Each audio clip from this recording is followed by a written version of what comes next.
Hey everybody, Glenn Hausman here of the No Vacancy Podcast Video Edition. I'm here once again with our good friend, Mr. Chris Green, Chief Commercial Officer at Chesapeake Hospitality. Chris, I have to ask you, I am so confused out there. You can talk to somebody that said the economy sucks. You can talk to somebody that says the economy is great. And the thing is, they're both right. I'm seeing a lot of mixed signals out there. What are you seeing in the market? How are you dealing with this issue? And how do you make sense of it all? I don't know if you can make sense of it. I mean, you look at that, we're at all-time record highs at the stock market today. Today's July 31st when we're recording this, and we're going to get a Fed rate cut is what we're supposed to see today, which is surprising to me, quite frankly. I think they're looking at that because the housing market has slowed just a hair. Right. But I still, when we're at it's almost like being at all-time high RevPAR and cutting rates or something. It just doesn't make sense. I don't know if it's going to generate more momentum in the economy than we already have, which to me is a lot. So I'm a big proponent of being cautious and planning for the future. And I think we are going to see a leveling out, and probably, Star and everybody, PKF, both said like 1.9 for this year as far as RevPAR growth. Right. I think we're going to fall short. I mean, I think we're going to be in that we normally do. I think we're going to be in the 1.4, 1.3 range, which is really, really low. Occupancy is muted. And I just think that is confusion, and also, impact of the new supply. I think it's greater than we expected, and it's also hitting hard in some of the big markets: Nashville, New York, San Francisco. Houston is a massive one. Yeah, I mean, you look at places like Nashville. It's been the darling for so long. It can only be that way before there's too many properties. Now, according to Lodging Econometrics, there's over 170 properties right now in various stages of the pipeline in New York City alone. So all of that is going to have some sort of impact on it. So if you have all of this influx of new stuff, Chris, coming to a market where you're operating a hotel, what do you have to do? Are you making sure that your properties are in great shape, renovated now to be able to better fight back to some of the changes that are happening in the economy while new supply comes into the market? I mean, that's a tough question. Yeah, you always want your property in great shape. I mean, one of the things we're talking with our owners about is making sure that their economics are in shape too. Things are going to be soft. I mean, hopefully that their loan and their leverage is low, so that they can withstand some downward pressure on the financials over the next few years. Right. I mean, business in Louisville. Louisville is a very tough market. They opened 4,000 new rooms in Louisville over the past 2 years.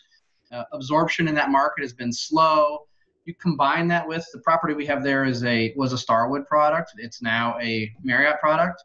And so we went from being one of a few Starwood hotels to one of 30 Marriott hotels in the market.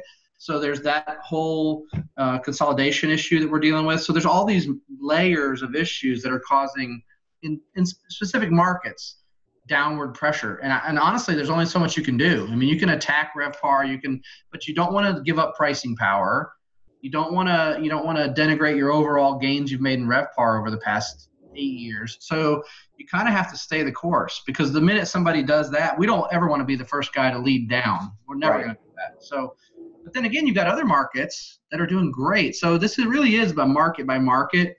Well, isn't that always the thing that we do in our business? Is we have that tendency to lump everyone together. But New York City is not Miami, is not your hometown of Jacksonville.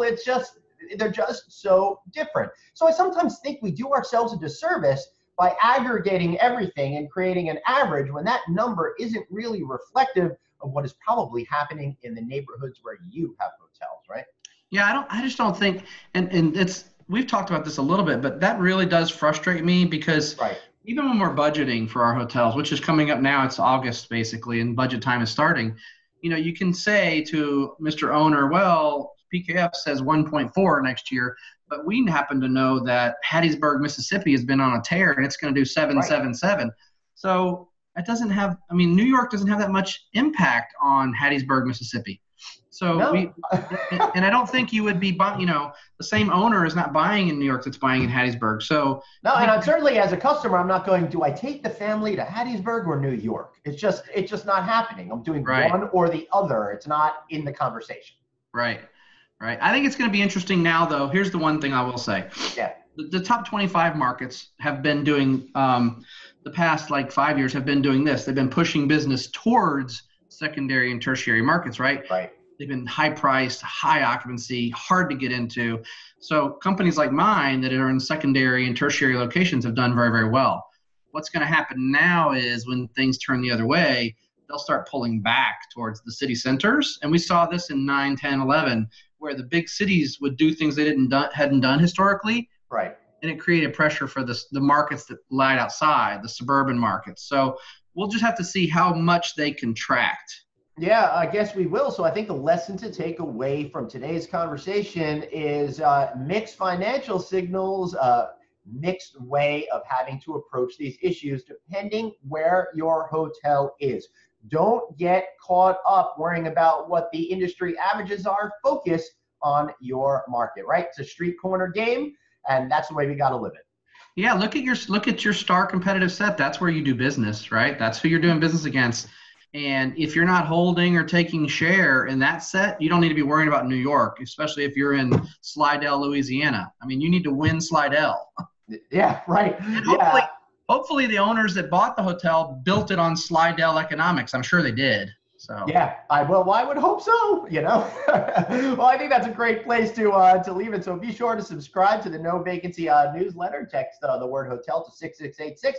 And if you're watching this on YouTube, subscribe. Hit that little button before. Do the bell so you get notified. I don't know. I'm trying to sound like a YouTuber in my 20s. I don't know what I'm talking about right now. But I will say this. Check us out each and every week, the No Vacancy Podcast. And thanks for watching No Vacancy Podcast Video Edition with myself, Glenn Hausman, and Chris Green, Chief Commercial Officer of Chesapeake Hospitality. We'll be back next week. Thanks for watching.